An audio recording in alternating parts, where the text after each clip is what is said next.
Hello there.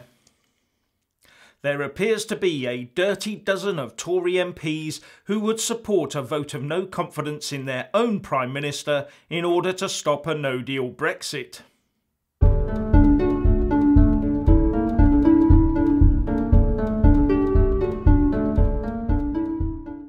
Defence Minister Tobias Ellwood told a Panorama programme to be aired tonight that there are some Conservative MPs, including ministers, who could support a vote of no confidence in their new Prime Minister if it looked like a no-deal Brexit was on the cards.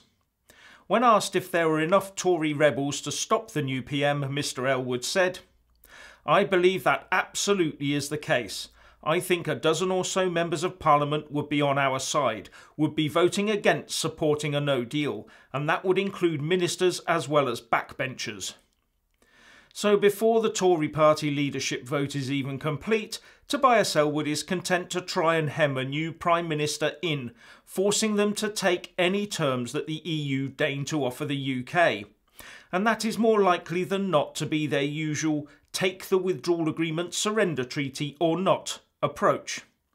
What he is doing is taking the no-deal option off the table, or trying to, before any negotiations have been restarted or even attempted.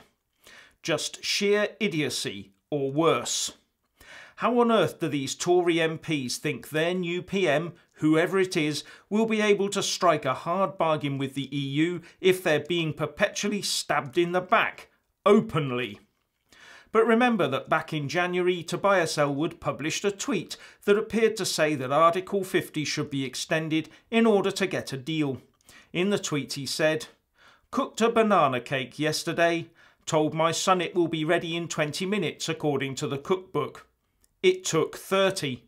It was a big decision, honouring the cookbook or taking more time to get the right result."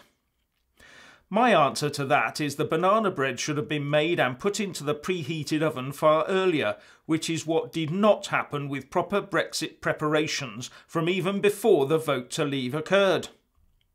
I also suspect that some Tory MPs haven't quite cottoned on yet that many people will blame them individually and as a party at the next ballot as much for the lack of no-deal planning as they do for delaying Brexit thus far. The best way for these Tories to save their own political skins and their party from oblivion is to get their shoulders squarely behind the no-deal wagon and put their backs into it. That would give Brexit real momentum, even at this late stage. But one suspects many of them will do anything but that.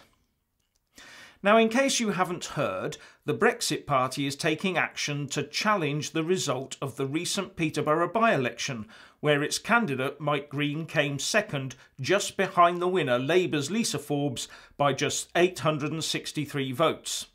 But where suspicions over electoral practices, especially regarding postal votes, have been raised with the police. The Brexit Party leader, Nigel Farage, who is no fan of the blanket issuing of postal votes, says that his party plans to issue a petition under the 1983 Representation of the People Act.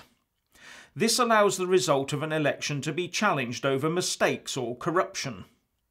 Talking about this at a press conference, Nigel Farage said, "I know people will say, 'Oh, but it's sour grapes.' It isn't. Actually, as far as I'm concerned, this is about a lot more than Peterborough. It is about a system that is wide open to corruption, to intimidation, to bribery, to abuse on a whole number of levels. I have mentioned this a number of times in the past." The Brexit Party chairman, Richard Tice, said that not only was there rumour and speculation about irregularities, but also that there is evidence emerging, and that it's only by having a full petition that we can truly get to the bottom of what may or may not have happened here, but also the lessons for the broader system. And he also said, "Why were there rumours that morning that the Labour Party had won by 500 votes? There are so many questions. We need answers. And the only mechanism available to us to give us those answers is to lodge a petition under the Representation of the People Act 1983. So we will be doing that this week." Well, in my opinion, an investigation into the general use of postal votes does need to happen, but I'm not sure that doing it via the Peterborough by-election will bear much fruit. Anyway, what do you think? Please share and comment, and thank you for watching.